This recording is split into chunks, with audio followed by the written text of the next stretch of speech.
മഴയില്ലെന്ന് രാവിലെ തേങ്ങ കൊടുക്കാൻ വേണ്ടി പോയില്ലേ എന്താ പോകത്ത്? ഇന്ന് തേങ്ങ കൊടുക്കാൻ വേണ്ടി പോയിട്ടില്ല. നമുക്ക് പുട്ടൂറ്റിയില്ല. അപ്പൊ നമ്മള് പുട്ടുണ്ടാക്കണത് ഇഡലി ചെമ്പിലാണ് അല്ലേ? ശ്രുതിനെ ഹെൽപ്പ് ചെയ്യാൻ പാടില്ല എന്നൊക്കെ പലരും ചോദിക്കുന്നുണ്ട്. കഴിച്ച് ഞാൻ ഹെൽപ്പ് ചെയ്യണ്ട്. ഞാൻ ചെയ്യണത് വീഡിയോ എടുക്കാൻ ആരുമില്ല ഇവിടെ. ഇപ്പൊ തേങ്ങ ചിരണ്ടാൻ പോണത് ഞാൻ തന്നെയാണ്. ചെലവ് ഇത്ര മാത്രമേ കഴിച്ച് ഇതാണ് ചെലവാ.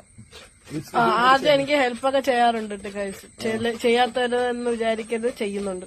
ഫൈനലി കഴിച്ച് തേങ്ങ ഫുള്ള് ചിരണ്ട് ഇച്ചിരി കൂടുതൽ തേങ്ങ ഇടുന്നുണ്ട്. കാരണം കറിയില്ല പുട്ടിന്.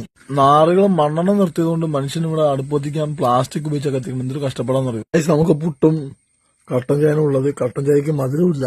എനിക്ക് ഷുഗറൊന്നുമില്ല. നമ്മുടെ റേഷൻ കാർഡിൽ പഞ്ചസാര നിർത്തലാക്കി, എല്ലാം നിർത്തലാക്കി. ഓമാരി ഇങ്ങനെ എല്ലാം നിർത്തലാക്കി നമ്മളെ പട്ടിണി കിട്ടുന്ന അവസ്ഥയാണ്. എല്ലാം കൊണ്ട് ഇനിയിപ്പോ അടുത്ത ഇലക്ഷൻ ആകുമ്പോൾ എല്ലാം വരുമായിരിക്കും. ആ സമയമാകുമ്പോൾ വരും. എന്നിട്ട് ഇലക്ഷൻ കഴിയുമ്പോൾ എല്ലാം പോകും. ഇപ്പൊ നമ്മൾ മധുരമില്ലാത്ത ചായയും